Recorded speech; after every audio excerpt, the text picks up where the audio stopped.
দেশের মানুষ আর আওয়ামী লীগকে দেখতে চায় না বলে মন্তব্য করেছেন বিএনপির মহাসচিব মির্জা ফখরুল ইসলাম আলমগীর। চট্টগ্রামে এক সমাবেশে তিনি এসব কথা বলেন। পতিত ফ্যাসিস্টরা দেশটাকে ধ্বংস করেছে, তাই মানুষ তাদের বিপক্ষে বলেও জানান মির্জা ফখরুল। বিএনপির ৩ অঙ্গ সংগঠন ছাত্রদল, যুবদল ও স্বেচ্ছাসেবক দলের আয়োজনে তারুণ্যের রাজনৈতিক অধিকার শীর্ষক সমাবেশ চট্টগ্রামের পলো গ্রাউন্ড মাঠে। বিএনপি মহাসচিব সহ দলটির সিনিয়র নেতারা এতে অংশ নেন। সমাবেশকে ঘিরে চট্টগ্রাম নগরীতে ঢল নামে তরুণদের।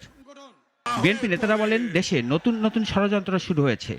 জনগণকে জিম্মি করে কারো স্বার্থ হাসিল করতে দেওয়া হবে না। সেই গণতন্ত্র যাতে কেউ জিম্মি করতে না পারে, এইরকম একটা লক্ষণ আমরা দেখতে পাচ্ছি। সুতরাং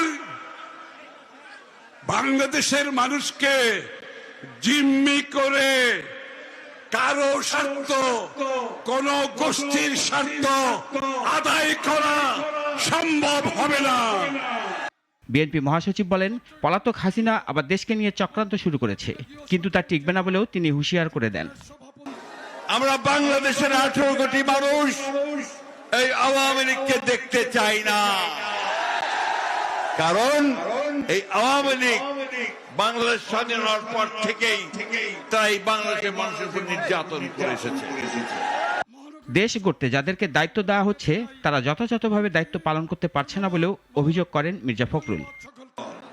দুর্ভাগ্য আমাদের যে আমরা যাদেরকে দায়িত্ব দিয়েছি আমাদের এই দেশকে একটি গণতান্ত্রিক ব্যবস্থা ফিরিয়ে নিয়ে যেতে, তারা সঠিকভাবে সেই কাজটা এখনো করতে পারছেন না।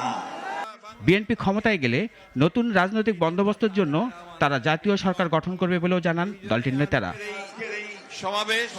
রাশিদুল কাদির, নাগরিক, ঢাকা।